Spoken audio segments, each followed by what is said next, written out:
আবারও চলে আসলাম নতুন একটা রেসিপির সাথে। নমস্কার বন্ধুরা, আপনারা দেখছেন সুব্রত অর্চনার রান্নাঘর। আজ আমাদের রান্নাঘরে হচ্ছে ছোট আলু দিয়ে ডিমের তরকারি। খুবই সহজেই আর অল্প কিছু উপকরণ দিয়ে কিন্তু এই রেসিপিটা বানিয়ে নেওয়া যায়, আর খেতেও কিন্তু দুর্দান্ত লাগে। আসুন দেখে নেওয়া যাক আমার আজকের রেসিপি, ছোট আলু দিয়ে ডিমের কারি। ছোট আলু দিয়ে ডিমের তরকারি বানিয়ে নেওয়ার জন্য আমি এখানে বেশ কিছুটা নিয়েছি ছোট আলু। এটা নতুন আলু। আলুগুলোকে ধুয়ে পরিষ্কার করে নিয়েছি, আর নিচে এখানে 4টে ডিম। প্রথমে আমি আলু আর ডিমটাকে সেদ্ধ করে নেব। একটা প্রেসার কুকার আমি নিয়ে নিলাম। এর মধ্যে আমি প্রথমে দিয়ে দিচ্ছি আলুগুলো, আর এর মধ্যে আমি ডিমটাও দিয়ে দেব। আমি আলু আর ডিমটা একবারেই সেদ্ধ করে নিচ্ছি। আপনারা চাইলে এটা আলাদা আলাদাভাবেও সেদ্ধ করে নিতে পারেন। এর মধ্যে আমি দিয়ে দিচ্ছি মেজারমেন্ট কাপের 2 কাপ জল, আর দিয়ে দেবো হচ্ছে আমি 1 টেবিল চামচ নুন, আর 1/4 টেবিল চামচ দিয়ে দেবো গুঁড়ো হলুদ। এইভাবে নুন আর হলুদ দিয়ে যদি আলুটা সেদ্ধ করে নেওয়া যায়, তাহলে কিন্তু সেদ্ধ করার সময় আলুর ভিতরে নুন আর হলুদটা চলে যায়। নুন হলুদকে ভালো মতো মিশিয়ে প্রেসারের মুখ বন্ধ করে আমি গ্যাসে বসিয়ে দিলাম। একটা সিটি মেরে নেব। একটা সিটি মারার জন্য আমি ওয়েট করছি।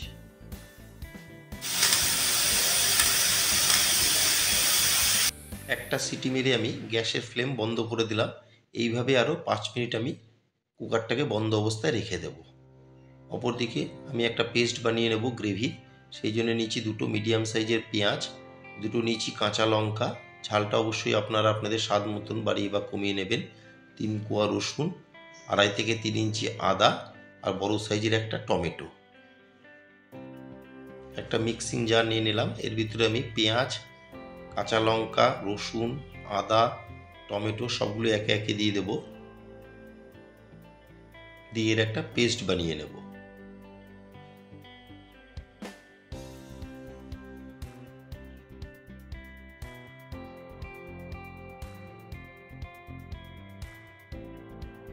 গ্রেভির পেস্টটা আমি বানিয়ে নিলাম, সাইডে রেখে দিচ্ছি, এটা পরে আমার লাগবে। গুঁড়ো মশলার একটা পেস্ট আমি বানিয়ে নেব, সেই জন্য একটা বাটি নিয়ে নিলাম। এতে দিয়ে দিচ্ছি 1/2 টেবিল চামচ ধনের গুঁড়ো, 1/2 টেবিল চামচ এতে আমি দিয়ে দিচ্ছি জিরের গুঁড়ো, 1/2 টেবিল চামচ দিয়ে দেব রেগুলার লঙ্কার গুঁড়ো। ঝালটা কিন্তু অবশ্যই আপনারা আপনাদের স্বাদ মতন বাড়িয়ে বা কমিয়ে নেবেন। আমি কাঁচা লঙ্কাও ব্যবহার করেছি 2টো। আর দিয়ে দিলাম 1/2 টেবিল চামচ গুঁড়ো হলুদ। এতে সামান্য একটু জল দিয়ে একটা স্মুথ মশলার পেস্ট আমি বানিয়ে রেখে দেব।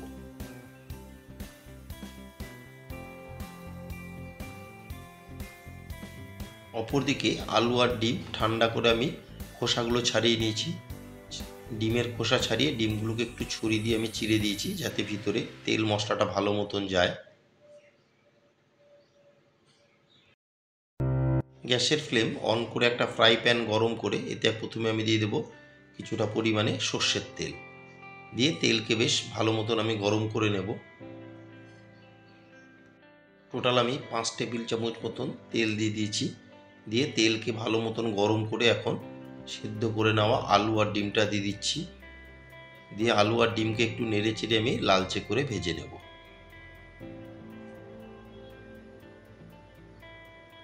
আর আমার নতুন বন্ধুদের কাছে রিকোয়েস্ট, যারা আমার চ্যানেলটি এখনও সাবস্ক্রাইব করেননি তারা অবশ্যই সাবস্ক্রাইব করে আমার পাশে থাকবেন, আর পাশে থাকা বেল আইকনটি প্রেস করে রাখবেন। যখনই আমি নতুন কোনো ভিডিও আপলোড করব, সবার আগে নোটিফিকেশান আপনাদের কাছে পৌঁছে যাবে। আমি একটু নুন দিয়ে দিলাম, 1/2 টেবিল চামচ নুন, আর দিয়ে দিলাম 1/4 টেবিল চামচ গুঁড়ো হলুদ। দিয়ে খুব ভালো মতন আমি আলু আর ডিমের সাথে নুন আর হলুদটা মিশিয়ে নেব। নিয়ে আরও কিছুক্ষণ একটু আমি লালচে করে আলু আর ডিমকে ভেজে নেব। 2.5 থেকে 3 মিনিট আমি আলু আর ডিমগুলো ভেজে নিলাম। এর থেকে বেশি ভাজার আর কোনো দরকার নেই। ভেজে নেওয়া আলু আর ডিমগুলোকে তেল ঝরিয়ে একটা প্লেটে আমি তুলে নিচ্ছি। ভেজে নেওয়া আলু আর ডিম তুলে নিয়ে ওই তেলেই আমি দিয়ে দিচ্ছি আরও 2 টেবিল চামচ মতন সর্ষের তেল। তেলকে গরম করে ফোড়নে দিয়ে দিলাম কিছুটা গোটা গরম মশলা, 2টো ছোটো এলাচ আর 1.5 থেকে 2 ইঞ্চি দারচিনি, 1/2 টেবিল চামচ সাদা জিরে আর 2টো তেজপাতা দিয়ে ফোড়নকে আমি 12 থেকে 15 সেকেন্ড একটু গরম তেলে নেড়ে চেড়ে ভেজে নেব, যতক্ষণ না পর্যন্ত ফোড়ন থেকে একটা সুন্দর গন্ধ আসে। ফোড়নটা আমার খুব সুন্দরভাবে ভাজা হয়ে গেছে। এখন আমি এর মধ্যে দিয়ে দিচ্ছি টমেটো, পেঁয়াজ, আদা, রসুন আর কাঁচা লঙ্কার পেস্ট দিয়ে ভালো মতো নেড়ে চেড়ে একটু কষিয়ে নেব। এই সময় কিন্তু গ্যাসের ফ্লেম একদম মিডিয়ামেই রাখতে হবে। 2 থেকে 2.5 মিনিট আমি ভালো মতন টমেটো আর পেঁয়াজের পেস্টকে কষিয়ে নিলাম, কাঁচা গন্ধটাও চলে গেছে। এখন আমি এতে দিয়ে দিচ্ছি আমি যে একটা গুঁড়ো মশলার পেস্ট বানিয়েছিলাম, সেই গুঁড়ো মশলার পেস্ট দিয়ে পেস্টকে ভালো মতন মিশিয়ে নেব। ভালো করে মিশিয়ে এখন দিয়ে দিলাম আমি স্বাদ মতো নুন।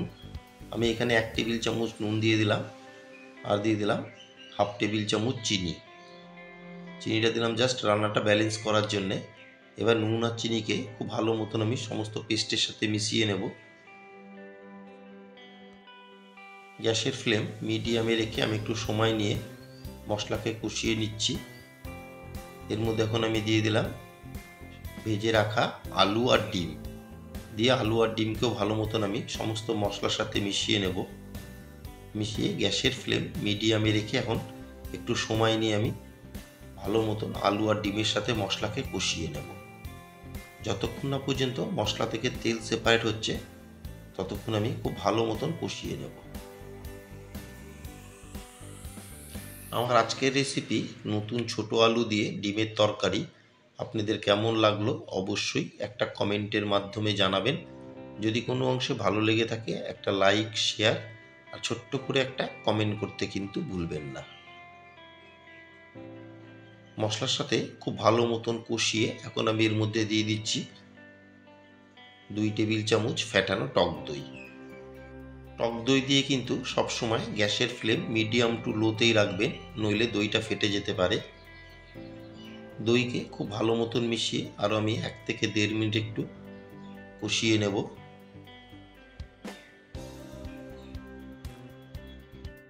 মশলাকে যত ভালো কষানো হবে রান্নার টেস্ট কিন্তু ততটাই ভালো হবে। গ্যাসের ফ্লেম মিডিয়ামে রেখে আমি একটু সময় নিয়ে মশলার সাথে আলু আর ডিমকে বেশ ভালো মতন কষিয়ে নিলাম। আপনারা হয়তো দেখে বুঝতেই পারছেন কালারটাও কতটা সুন্দর এসেছে। এখন আমি এর মধ্যে দিয়ে দিচ্ছি পরিমাণ মতন উষ্ণ গরম জল। সবসময় কিন্তু গরম জলই দেওয়ার চেষ্টা করবেন। দিয়ে জলের সাথে খুব ভালো মতন আমি এখন সমস্ত মশলা, আলু, ডিমকে মিশিয়ে নেব। যেরকম আপনারা ঝোল রাখতে পছন্দ করেন সেই হিসাবে আপনারা জলটা বাড়িয়ে বা কমিয়ে নেবেন। এখন একটা কভার দিয়ে আমি গ্যাসের ফ্লেম হাইতে রেখে মিনিট সাথে ফুটিয়ে নেব। মিনিট সাথে আমি কভার দিয়ে ফুটিয়ে নিলাম। এখন একবার কভার তুলে ভালো মতন মিশিয়ে নেব। ভালো মতন মিশিয়ে এখন উপর থেকে দিয়ে দিচ্ছি কিছুটা কুচনো ধনেপাতা দিয়ে ধনেপাতাকেও ভালো মতন মিশিয়ে নেব। এখন গ্যাসের ফ্লেম অফ করে আমি মিনিট 5 স্ট্যান্ডিং টাইমে রেখে দেব। আমার আজকের রেসিপি ছোট আলু দিয়ে ডিমের তরকারি পরিবেশন করার জন্য একদম রেডি। গ্যাসের ফ্লেম অফ করে আমি একটা সার্ভিং প্লেটে তুলে নিয়েছি। গরম ভাত, তার সাথে যদি এরকম ছোট আলু দিয়ে ডিমের তরকারি হয় আর কি লাগে। সবাই সুস্থ থাকবেন, ভালো থাকবেন। আবার দেখা হবে পরবর্তী একটা রেসিপির সাথে।